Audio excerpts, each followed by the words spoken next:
Very easily could have.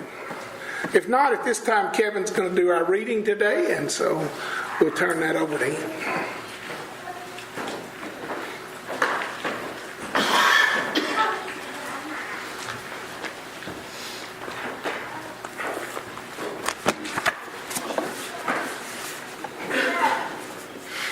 Reading from Psalm 119, verses 105 through 112. Your word is a lamp to my feet and a light to my path. I have sworn and confirmed that I will keep your righteous judgments.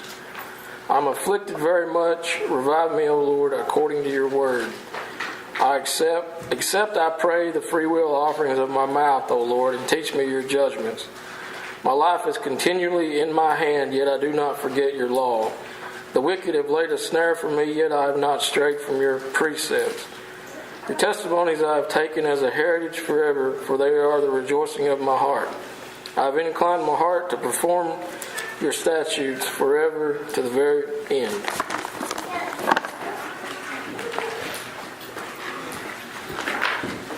Thank you, Kevin, for that reading, and we appreciate that. It is a wondrous time of the year.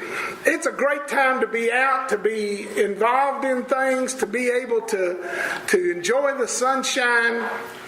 Yesterday morning, we were going to finish up setting tobacco, so we got down there pretty early, not just extremely early, but we got down there pretty early and we started setting. The first row, I was driving the tractor, and as I made it across the field, coming out of the cornfield, was a turkey with 10 little turkeys. I mean, about this big.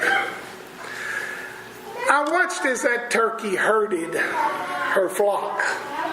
And she herded her group, and literally she would go behind them, and she would make her wings come out a little bit, and she would make them go, and they progressed all the way across the tobacco patch until they entered into an area that was an old pond that had dried up and sort of grown up, and they went into that area.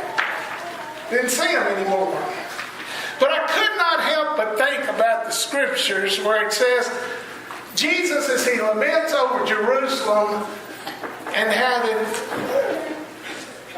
he says, how I would have drawn you to me. Like a mother chicken does to her chicks. And protected you. And loved you. And comforted you.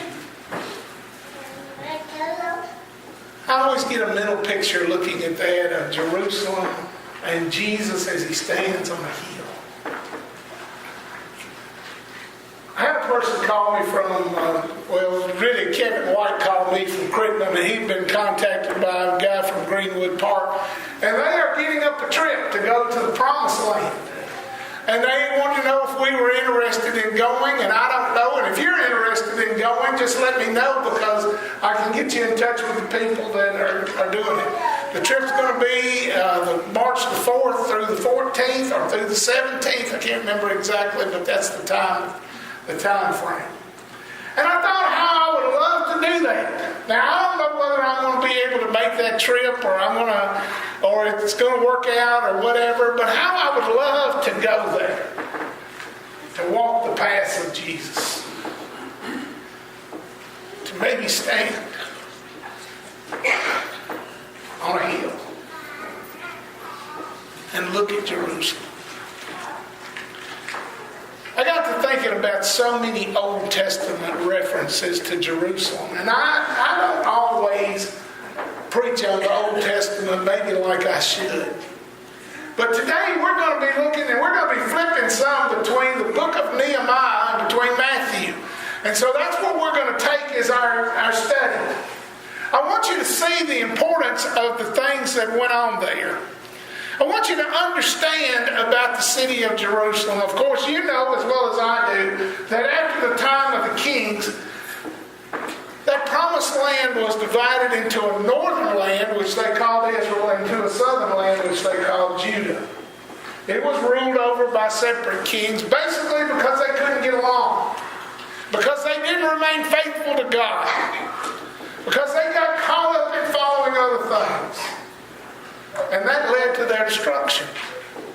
First of all, the kingdom of Israel, it goes into Assyrian captivity. And then years later, Judah, with Jerusalem as its center, it falls victim to Nebuchadnezzar in 586 BC. Nebuchadnezzar, king of all of Babylon, one of the greatest kingdoms of all time, one of the seven wonders of the ancient world, with the hanging gardens of King Nebuchadnezzar. And he conquers Jerusalem. And he destroys it. He takes into captivity everyone who is young, everyone who is talented, everyone who has anything. Others are left to just pillage for themselves, mostly in the wildernesses that surround that area of the world. He carries off into captivity the best and the brightest. It's not long after that, though, that Nebuchadnezzar is also going to be conquered, and he's going to be conquered by the Persians. King Cyrus, who was a great warrior and was known for his barbaric ways as a warrior, conquers the Babylonians. Soon Cyrus dies, and he's replaced. And he's replaced by Artaxerxes. Artaxerxes is something that we look at, and that is a lineage that is almost like when you would say to the Romans, a Caesar. That's what Artaxerxes was. I want you to pick up this morning in Nehemiah, the 2nd chapter, and we're going to begin right there in the first verse. Nehemiah 2, verses 1 through 5.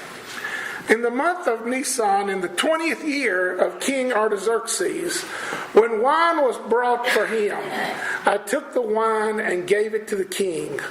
I had not been sad in his presence before. So the king asked me, "Why does your face look so sad when you are not ill? This can be nothing but sadness of heart." Now let's look at the storyline just a little bit. Nehemiah is a cupbearer, and Nehemiah is the author, and he's writing about his time. Nehemiah had a very important position, and what he did was that he was the cupbearer to the king, to the highest person in all of Persia. And he comes to him. Of course, you and I know that he did more than just serve the wine. He would have to taste it. He would have to make sure that it was what the king wanted, and we have to make sure that it's not poisoned. And he comes before the king, and his countenance is sad. You ever get up in the morning and your countenance is sad? You ever get up in the morning and you can't put a smile on your face? Do you think about all the things that you have to do? Do you think about the things that are bothering you? Do you worry about how things are going to turn out? Are you involved in stuff and you feel overwhelmed? You know what? I think every single one of us can answer that question and say, I've been there. I know that.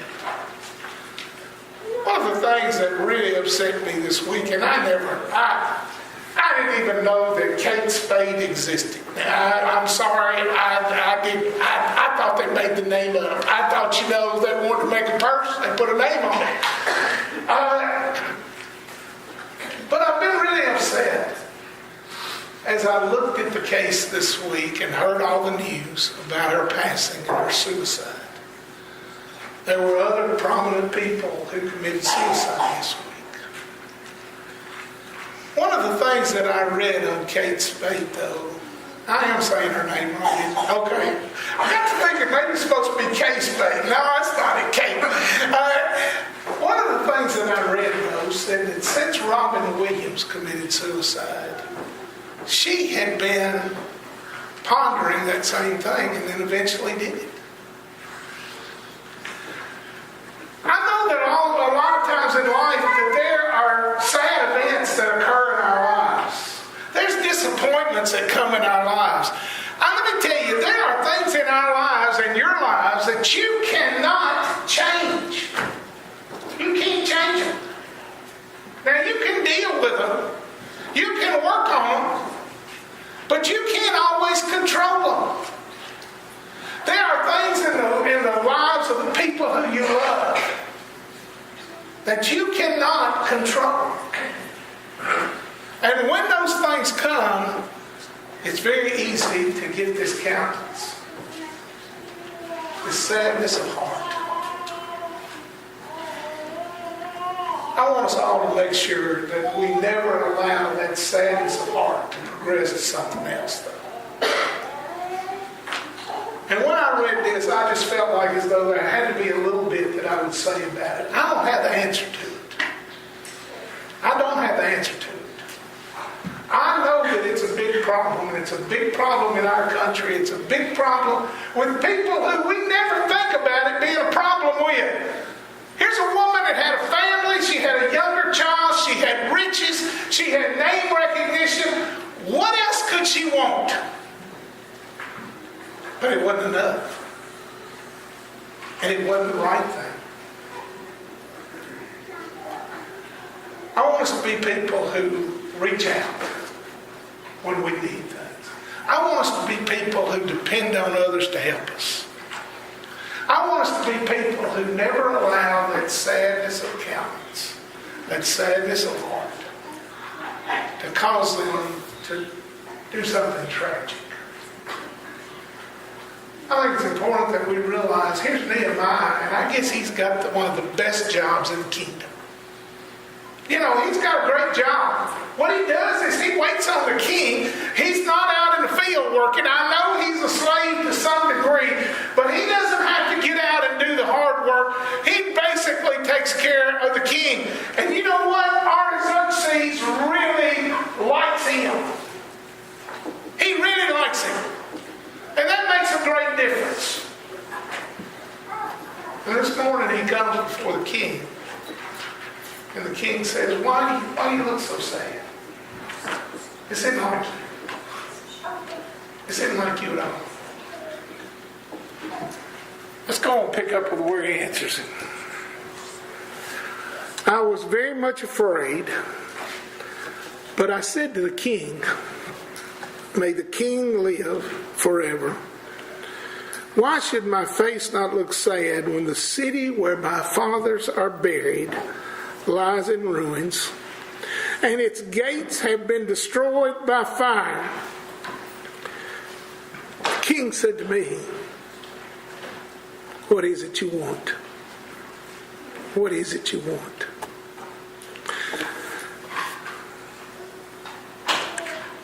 Nehemiah comes and he's saying, I don't know what triggered this response in him. I know he was thinking about his homeland. He was thinking about his family. He was thinking about the people who had been behind him.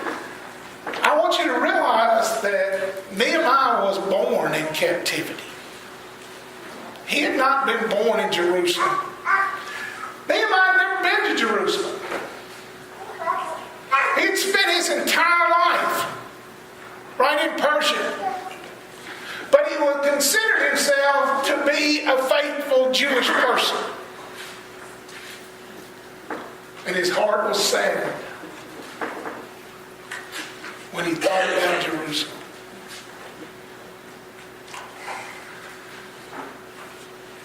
One of the things that, when I went to Lipscomb, I knew a guy, and his name was Tommy Stewart. His daddy had been involved in trying to start a New Testament church in the city of Jerusalem. When we were there, I think they had 15 to 20 members. But it was a constant struggle. Because of the fact that I've known him for many years, and I went to Lipscomb with him and things, I have sort of followed that, and during the years since then, the church has not been able to continuously survive. There is no church in Jerusalem. At one time in Israel, there was 15% of the population that identified as Christian. We often hear about how that in that area of the world, there are three major religions that call Jerusalem home. There is, of course, the Jewish religion, who were originally there. There is the Muslim religion that has some of those supposedly holy sites and now controls those. And the third group was a Christian religion, as Jesus was crucified in the city of Jerusalem. Jesus had walked and taught and preached there in the city of Jerusalem. In the last 15 years, though, it's gone from 15% Christian to 1% Christian. Only 1% of the city of Jerusalem considers themselves Christian. I don't know about you, but that really brings a sad countenance to me. That we have not been able to establish and maintain a presence in the city of Jerusalem. That few Christians are there. And it brings a degree of sadness to us all. Nehemiah was sad over when he thought about his homeland. And now he says, what is it you want? Artaxerxes says to him, what is it you want? Look at the answer. Then I prayed to the God of heaven, and I answered the king. In your life, do you ever think about what do you want? I think about what I want all the time. I do. I'm sorry, I do. And that's not a good thing all the time. I don't even know what I want a lot of times. You know, I guess that just goes to show you're getting old when you can't even decide on what you want. Look at his answer. When the king asked him, what is it that you want? What did he do first? And you know what? He didn't say, I need a new chariot with 4 horses. He didn't say, I need to move into a better house where that I can be happier. He didn't say any of those things. He didn't say that I need some more relationships in my life. He didn't say any of those. But he prayed about it.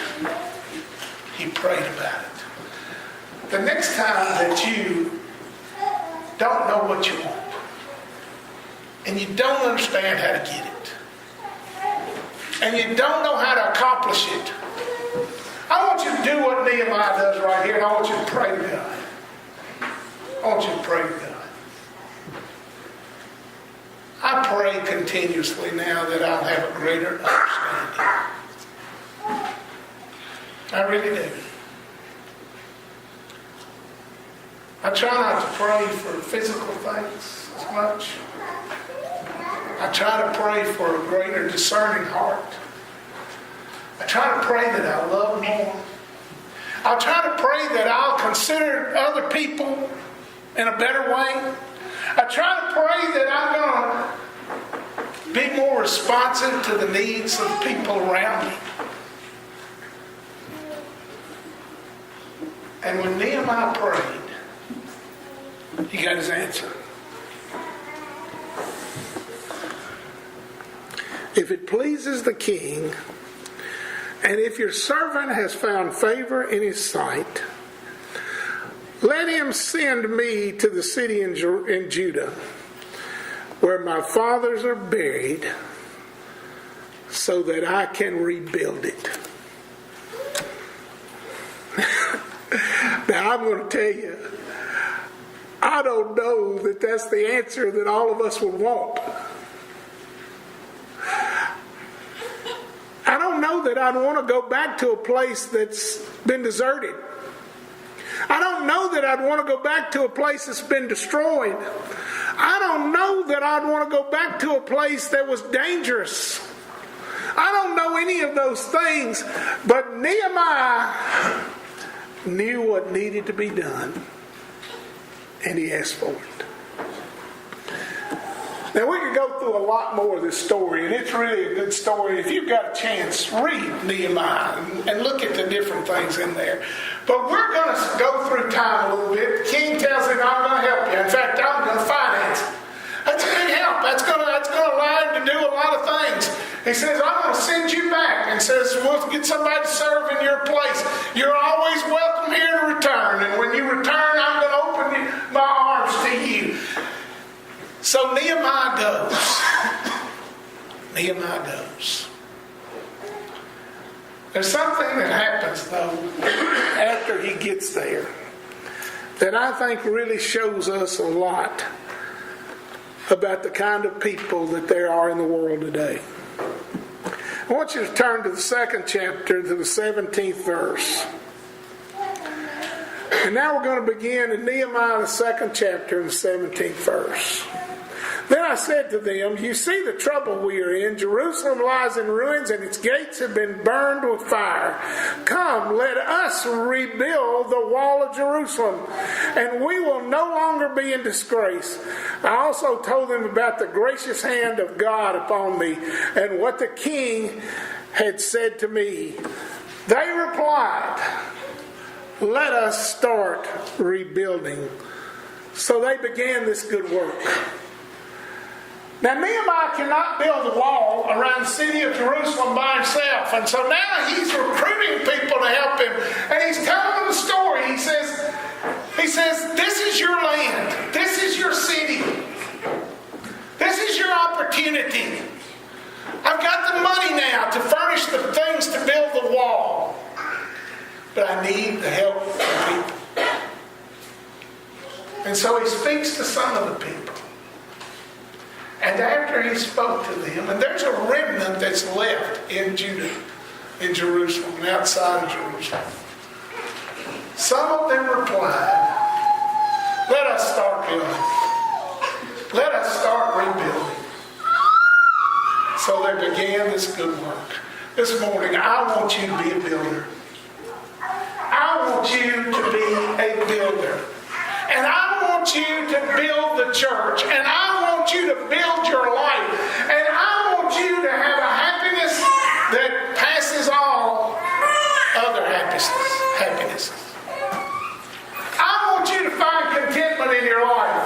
I want you to find peace. I want you to be whatever you need to be. I want you to be a builder.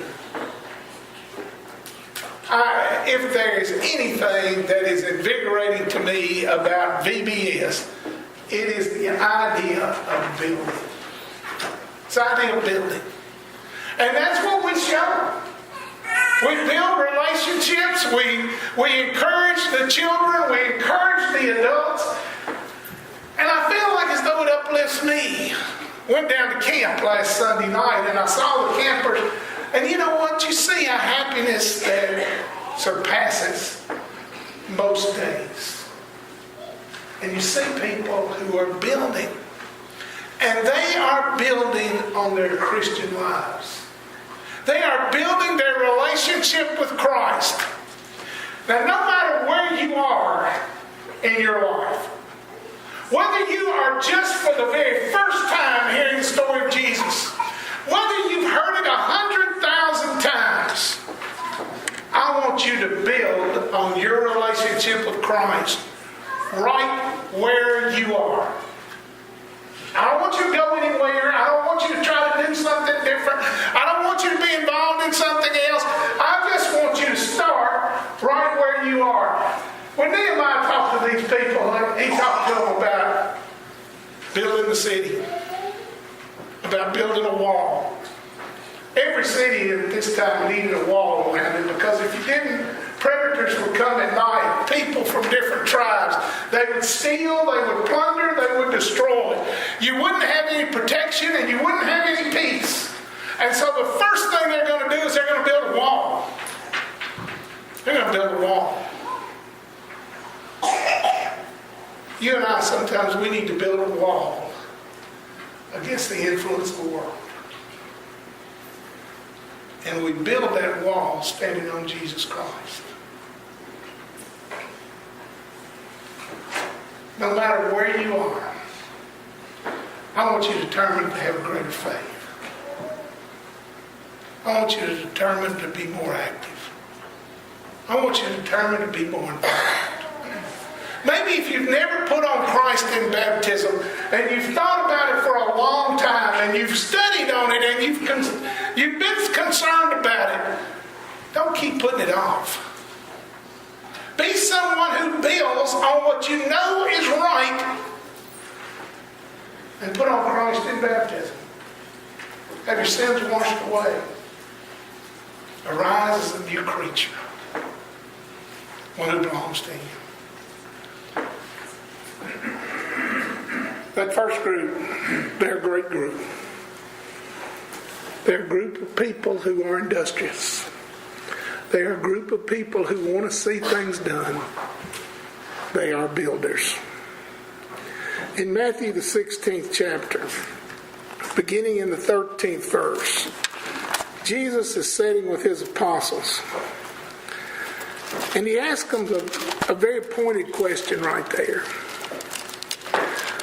He said, "Who do people say the Son of Man is?" Some of them begin to answer in different ways, especially Peter.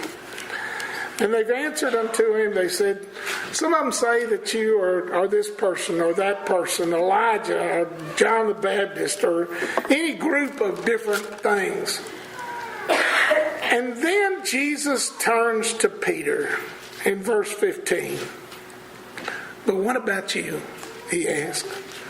"Who do you say I am?" Simon Peter answered, "You are the Christ, the Son of the living God." And Jesus replied, "Blessed are you, Simon, son of Jonah, for this was not revealed to you by man, but by my Father in heaven.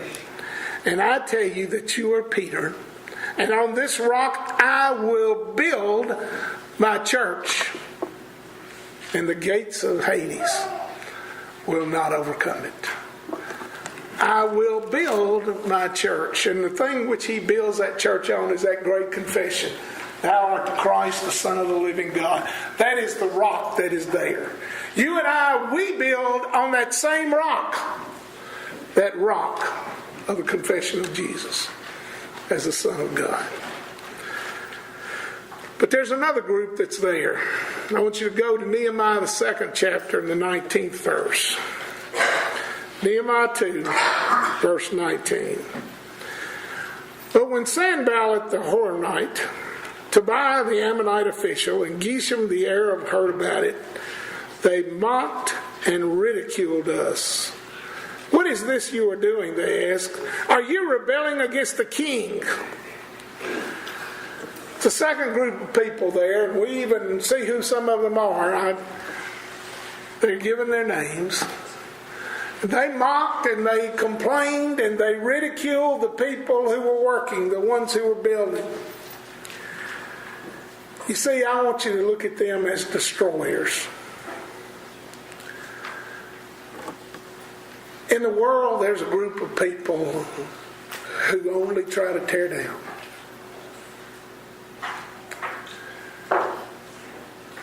And what they seek to do is destroy. They destroy your peace. They destroy your happiness.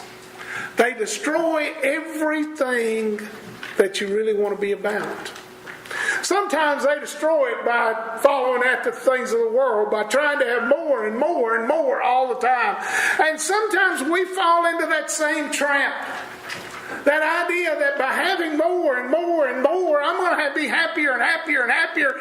But in reality, I'm destroying what I had because I never really appreciated it.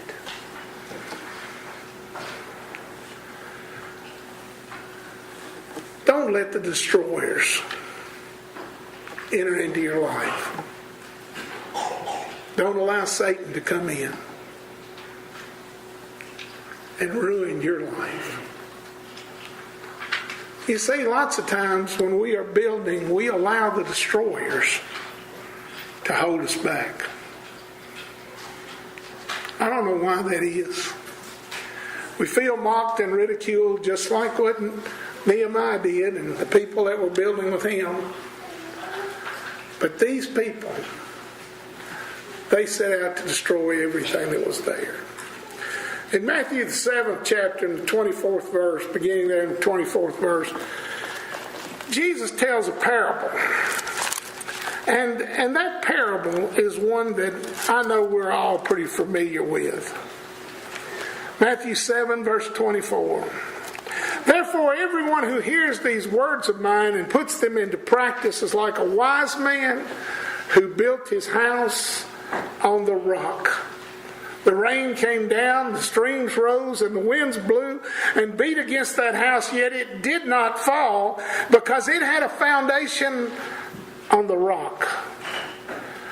But everyone who hears these words of mine and does not put them into practice is like a foolish man who built his house on sand. The rain came down, the streams rose, and the winds blew and beat against that house, and it fell with a great crash. This morning, you and I decide whether or not we are going to have a success when we build. And it's determined by what we build on. You remember that Jesus says, this is a rock that I'm going to build on, which is that great confession. Now, when he tells us this parable of the builders, he talks about the wise man who built his house upon a rock. And when the winds came, when the rains fell, when the storms blew, his house stood firm. Now let me tell you, the destroyers, they build on sifting sand. And as that sand shifts, everything begins to go with it until it's destroyed. And it comes with a great crash. You know, in our world, I think a lot of times we build upon ourselves because we think that we can handle it. But let me tell you, when the storms come,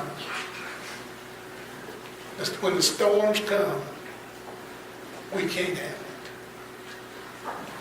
And we become just like that shifting sand. And we move away. And the house falls. Comes to a great crash. But I want to tell you, there's a third group of people who are located in the book of Nehemiah. And this third group of people may be the one that sometimes I'm the most a part of. I want you to look now in Nehemiah, the 4th chapter and the 10th verse. In Nehemiah, the 4th chapter and the 10th verse. Meanwhile, the people in Judah said, the strength of the laborers is giving out, and there is so much rubble that we cannot rebuild the wall.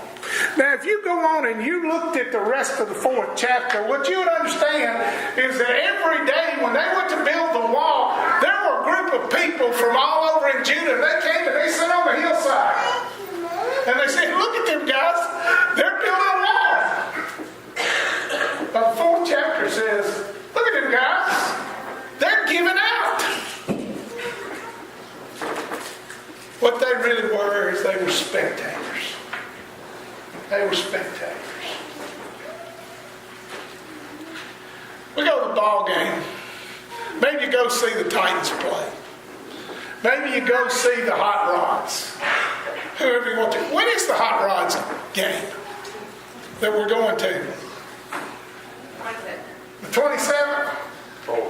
24th? No. We got plans for a Hot Rod game. We've got a bit of 23rd. We need to be announcing that to go to the Hot Rods game. Never mind about any of that. But when you get there, there's a whole lot of people that are just sitting and looking. You ever sit down by somebody you don't know at the game? You may sit, you get to hear a lot of different things. You may get sit by a great fan. And he's just encouraging, he's just cheering. And you may sit by a guy who doesn't agree with anything. He says, that coach can't coach, that player can't play. You know what, that umpire is the worst I have ever seen. You know what, that ball girl, she's not really that good looking. There's all kinds of complaints that go on. Let me tell you, be very careful of just sitting on the sidelines and being a spectator.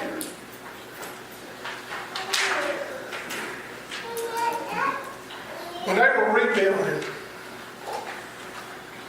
they were working a massive job. And there are all these people who are sitting on the sidelines. They're not helping.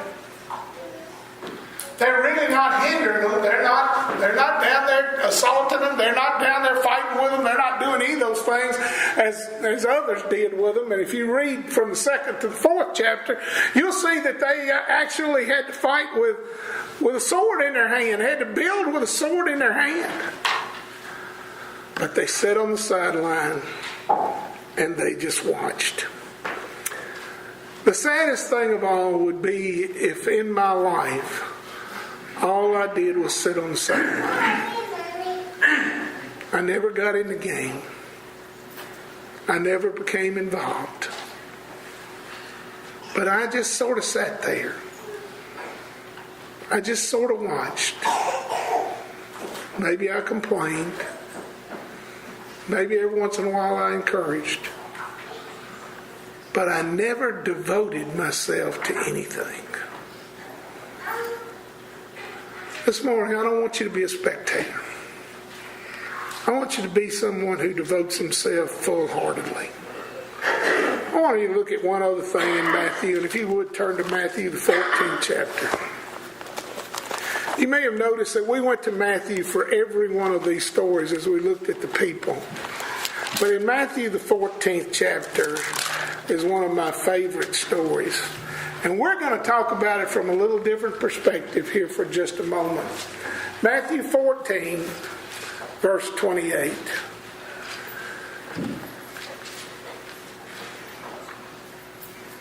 This is a scene where Jesus is walking on the water. The apostles are in the boat. Just previous to that, but Jesus immediately said to them, "Take courage. It is I. Don't be afraid." "Lord, if it's you," Peter replied, "tell me to come to you on the water." "Come," he said. Then Peter got down out of the boat, walked on the water, and came toward Jesus. Now, I know every one of you knows that Peter loses his faith a little bit and he begins to sink. I don't want you to focus on that. I don't even want you to focus on Peter so much as the people that were sitting in the boat beside him. I want you to think about all those others that are in there. And they're all afraid because they see this ghost walking on the water, and then Jesus speaks to them and he says, "Don't be afraid. It is I. It is I." How many times have you been in the darkness and a voice came out of the darkness that you knew? That you knew. And it said, "Don't be afraid. It is I." I know we've all had a similar experience, but can you imagine? Here are the apostles of Jesus, and they're all sitting there. And one of them speaks up, and it's Peter. And Peter says, "Lord, if it's you, tell me to come to you." And he says, "Come. Come." But only Peter gets up and walks on the water. It's only one. Everybody else is cowed like me, and he sits there in the boat and he says, I'm not supposed to walk on water. You see, that's the main thing that we understood as people. We can't walk on water. But this morning, I want you to end with a thought about being a spectator in that boat. If you don't get out of the boat, you cannot walk on water. If you don't get out of the boat, you cannot walk on the water. This morning, I want to tell you that I want you to get up. And I want you to walk. Can you imagine the experience of walking on water? Those other apostles, they had an opportunity. It may have only been a few steps. But they had an opportunity. But they missed it. This morning, if you want to walk on water, get out of the boat. Because Jesus is there. And he loves you. And he desires you to belong to him. This morning, if you've never put him on in baptism, don't wait any longer. Or maybe you've wandered away and you need to come home. Or maybe you just are going to commit yourself to him and do it fully. and be someone who's dedicated to the church and dedicated to serving Him and deciding I'm going to grow a greater faith. I'm going to be a builder, not a destroyer, and not a spectator, but a builder. If we can ever get anywhere, won't you come to stand? John.